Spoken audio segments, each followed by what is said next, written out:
Halo teman-teman, kali ini saya akan membahas drama Cina yang berjudul You Are My Hero. Drama ini diadaptasi dari sebuah novel yang memiliki judul sama karangan Mu Qingyu. Drama berjumlah 40 episode ini menceritakan tentang kisah cinta Mika yang diperankan oleh Sen Drama, seorang dokter residen bedah syaraf baru di sebuah rumah sakit besar dengan seorang kapten SWAT bernama Xing Qile. SWAT atau Special Weapons and Tactics ini merupakan sebuah unit tim khusus terlatih dari Departemen Kepolisian yang bertugas untuk menangani situasi sulit atau berbahaya dengan kemampuan melebihi unit polisi konvensional. Pertemuan mereka bermula sejak 2 tahun sebelumnya terjadi insiden perampokan bersenjata di sebuah toko emas. Xing Qile yang merupakan kapten dari tim penyelamatan berusaha untuk menyelamatkan warga lokal yang menjadi sandera para perampok. Salah satu sandera mereka adalah Mika ini. Perampok ini meletakkan genosida di tangan Mika dan genosida tersebut dapat meledak jika Mika melepaskannya. Dengan kecerdasan dan ketanggapannya, Xing Qile ini mampu melepaskan Mika dari perampok tersebut, namun Mika tetap takut genosida yang dipegangnya akan meledak. Xing Qile berusaha untuk menenangkan Mika dan memberikan instruksi kepada Mika jika memang Mika ingin selamat. Xing Qile menuntun Mika menuju ke tanah lapang dan mulai melepaskan genosida yang ada di tangan Mika. Mika mengikuti semua instruksi Xing Qile dan genosida di tangannya pun mulai beralih ke tangan Xing Qile. Selanjutnya, Xing Qile ini memanggil anggota timnya untuk mengamankan Mika.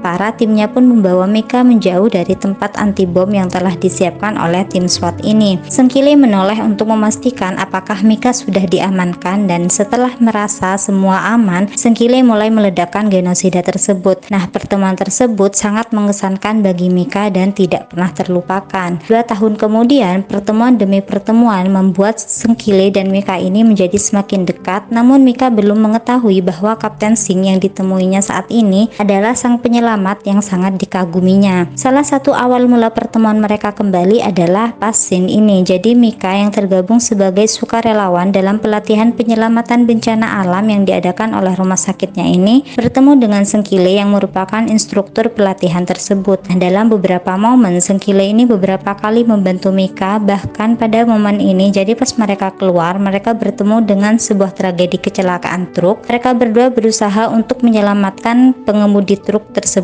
yang terjebak di dalam truknya itu. Dan di sini Xing Qile yang mengetahui bahwa Mika ini takut ketinggian berusaha untuk menenangkan Mika agar bisa naik ke atas truk dan melihat kondisi pasien. Bahkan di sini Xing Qile sampai terluka di bagian kepalanya saat akan membantu Mika. Suatu hari terjadi sebuah gempa bumi yang cukup dahsyat mengguncang suatu daerah. Xing Qile bersama dengan tim SWAT yang lain tergabung sebagai tim penyelamat dan mengeksekusi korban yang tertimbun reruntuhan, sedangkan Mika sebagai tim pentis juga berada di sana. Jadi mereka berdua, Xing Qile dan Mika ini kembali bertemu dan mereka bersama-sama untuk menyelamatkan para korban gempa. Xing Qile yang sudah melakukan penyelamatan berhari-hari tanpa istirahat terlihat telah kelelahan, dan teman-temannya juga notice kalau dia sedang tidak baik-baik saja, tapi dia mengatakan kalau semuanya baik-baik aja dan dia itu nggak apa-apa. Xing Qile dan timnya ini sudah mulai berhasil menyelamatkan target yang ingin mereka selamatkan. Pas perjalanan keluar, pasien ini mengatakan temannya masih ada di dalam. Jadi Xing Qile dan temannya pun kembali masuk untuk mengecek keadaan si teman pasien ini. Setelah ditemukan, salah satu tim penyelamat meminta Mika untuk turun dan mengecek keadaannya. Pasien kedua ini pun berhasil diselamatkan dan keluar dari reruntuhan tersebut. Namun tiba-tiba terjadi gempa susulan di saat Mika dan Xing Qile ini masih ada di dalam. Di awalnya Mika, Xing Qile, timnya dan pasien ini udah on the way untuk keluar.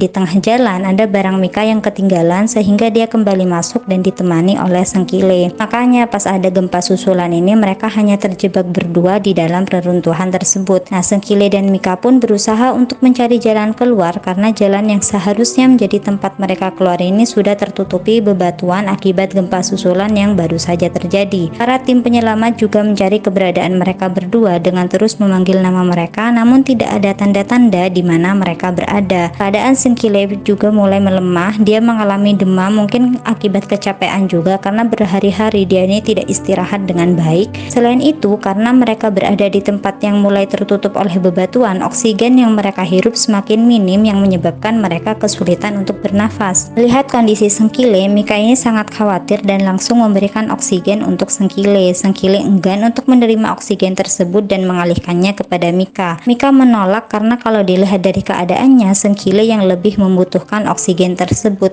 Mika pun menyerah dan akhirnya menggunakan oksigen yang diberikan oleh Sengkile. Oksigen tersebut mulai menipis dan dengan suara lirih Sengkile mengucapkan beberapa kata untuk Mika dan suara Sengkile ini mulai terdengar lirih dan terbata-bata. Mika memberontak dan ingin memberikan oksigen tersebut kepada Sengkile, namun Sengkile ini tidak mengizinkannya. Beberapa saat kemudian Sengkile ini kehilangan kesadarannya dan Mika memberikan oksigen tersebut kepada Sengkile, namun percuma karena oksigen tersebut telah habis. Mika merasa frustasi karena tidak tahu dia harus berbuat apa untuk bisa menyelamatkan Sengkile. Nah, setelah kejadian gempa teratasi, muncul masalah lain. Jadi Sengkile yang akan mengikuti sebuah kompetisi ini mengalami masalah dengan penglihatannya. Jadi Sengkile ini merupakan salah satu kebanggaan di institusinya. Dia ini merupakan kapten termuda dalam sejarah. Dia memiliki insting yang sangat baik dan kemampuan analisa yang tepat, sehingga dengan kemampuannya tersebut dia beberapa kali mewakili instansinya untuk mengikuti sebuah kompetisi. Nah, suatu hari pas latihan dia merasa penglihatannya ini tidak seperti biasanya. Dia merasa tidak jelas saat melihat sesuatu dan seperti merasa sakit di kepalanya. Saat sedang bertugas pun dia juga mengalami hal yang serupa. Awalnya dia mengira itu hal yang biasa, namun semakin lama gejalanya semakin terasa dan untuk memastikannya dia melakukan pelatihan menembak untuk melatih kefokusan penglihatannya, namun dia merasa ada sesuatu yang tidak beres dengan penglihatannya. Sengkile pun memutuskan untuk memeriksakan kondisinya kepada dokter. Dia mendatangi dokter mata dan hasil pemeriksaan menunjukkan bahwa tidak ada masalah dengan matanya dan semuanya itu normal. Dokter tersebut menduga mungkin masalah yang dialaminya tersebut adalah karena masalah pada otaknya dan menyarankan agar Sengkile ini melakukan pemeriksaan pada otaknya. Sengkile mengikuti saran dokter tersebut dan melakukan pemeriksaan pada otaknya, dan hasil pemeriksaan tersebut menunjukkan bahwa pada otak Sengkile terdapat adenoma pituitari atau adenoma hipofisis yang merupakan tumor jinak pada kelenjar pituitari lobus anterior. Tumor tersebut sudah berkembang cukup besar dan akan terus membesar jika tidak segera ditangani. Bahkan saat ini keberadaan tumor tersebut telah mempengaruhi organ optik dari Sengkile, sehingga tidak menutup kemungkinan jika tumor tersebut terus membesar akan mengganggu organ Sengkile yang lain. Pengobatan yang disarankan oleh dokter adalah kraniotomi, yaitu sebuah prosedur pembedahan dengan membuat lubang pada tulang tengkorak. Sengkile ini sangat overthinking dengan apa yang akan dihadapinya, terutama dengan efek samping pasca kraniotomi yang menjadi alternatif kesembuhannya tersebut. Awalnya dia merahasiakan hal tersebut dari orang-orang terdekatnya, bahkan dari kekasihnya Mika. Setelah berpikir panjang dan mulai menerima semuanya, Sengkile pun mulai memberitahu Mika dan pimpinannya di instansi tempat dia bekerja. Rekan-rekan Sengkile pun juga sudah mengetahui terkait kondisi Sengkile. Sengkile mendapatkan banyak support dari orang-orang terdekatnya.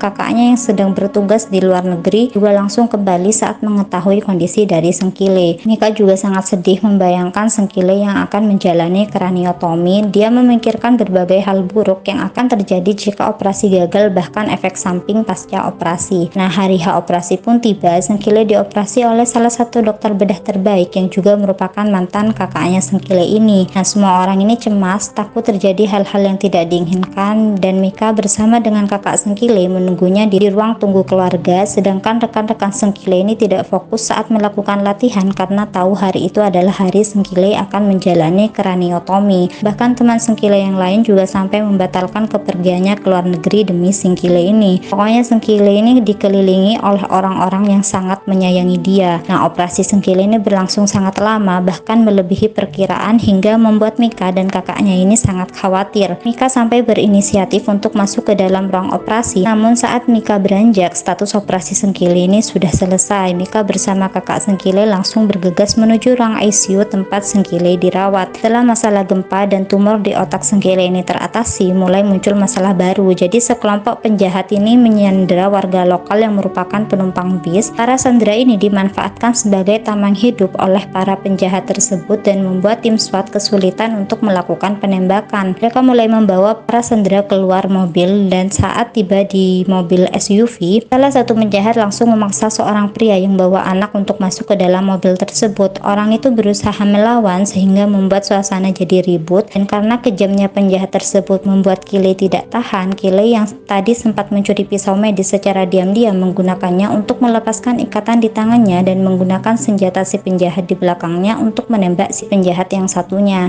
Tim SWAT pun akhirnya bisa beraksi dan mulai melakukan penembakan. Namun di sisi lain, orang yang menyandera Mika membawa Mika kembali ke dalam bis dan Kyle langsung mengejarnya. Saat akan menyelamatkan Mika, penjahat menodongkan pisau dan Kyle langsung menghadangnya hingga dada Kyle ini yang terkena pisau. Luka Kyle cukup parah dan dalam. Mika yang sangat panik dan khawatir berusaha untuk tetap tenang dan berpikir logis untuk mendiagnosa luka dari Kyle ini. Dengan tangan agak gemetaran, dia mengambil garam fisiologis, jarum dan selang infus sembari berusaha meyakinkan dirinya sendiri kalau dia pasti bisa melakukannya. Tetapi sebenarnya dia masih agak ragu dan takut saat dia harus menusukkan jarum besar itu ke dada Kyle. Menyadari hal tersebut, Kyle dengan lemah berusaha menyemangatinya hingga akhirnya Mika memberanikan dirinya untuk menusukkan jarum tersebut ke dada Kyle.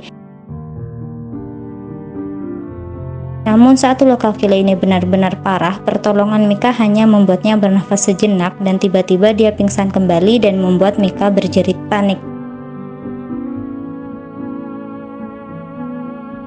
Kyle langsung dibawa ambulans menuju rumah sakit dan di dalam perjalanan Mika terus menangis dengan cemas mengomeli Sing Kyle karena dia menggunakan tubuhnya sendiri untuk menahan pisau tersebut demi melindungi Mika. Mika kemudian melepaskan cincin lamarannya dari Sing Kyle dari rantai kalungnya lalu memakainya di jari manisnya sembari memohon pada Sing Kyle agar segera siuman dan sembuh karena dia sudah berjanji untuk menikah dengan Mika. Oke teman-teman, mungkin segitu dulu dari aku. Terima kasih banyak. Bye bye.